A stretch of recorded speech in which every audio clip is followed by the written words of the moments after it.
Morning hours on historic Bayou Road, you can smell it. The aromas of Ethiopia. What's the significance of being on Bayou Road? It weaves beautifully into our story. Coming out of Addis, where communal dining takes on a different meaning. This is the first road in New Orleans. Before settlers, this was the thoroughfare for indigenous, the Native Americans. And they say even West Africans were here before the transatlantic slave trade. So this is literally the crossroad of culture. And an Ethiopian restaurant rooted on a street as historic as this becomes more than a business. It becomes a bridge between Africa and New Orleans, a bridge to what is and what was. A lot of what we know about Africa is colonial, is an image and a message that has been made up for us. When I think of Ethiopian food, I think of preservation, I think of resistance, I think of culture and success. This is one of the only nations on the earth that's never been colonized, that's never been taken over. So when we're making these food, we're making these dishes, we're sharing a cuisine that has held on to its authenticity, that's held on to its core for, like I said, 1,000 years.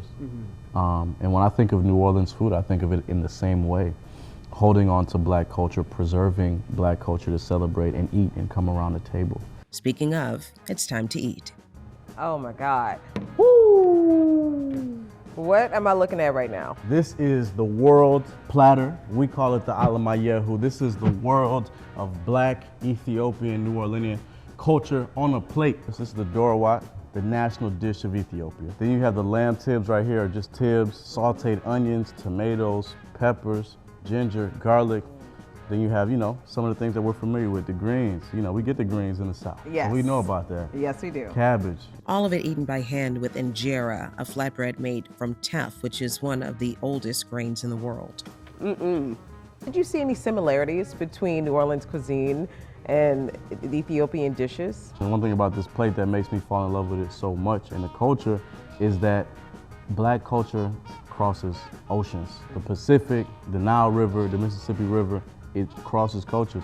Like I said, the greens, this is one thing that's it's quintessential in Southern cuisine, but it's also the way that we eat in Ethiopia. We fast, so we only eat vegetables half of the year. Collard greens, cabbage make up a huge part of that diet, and this is something that we live with in New Orleans.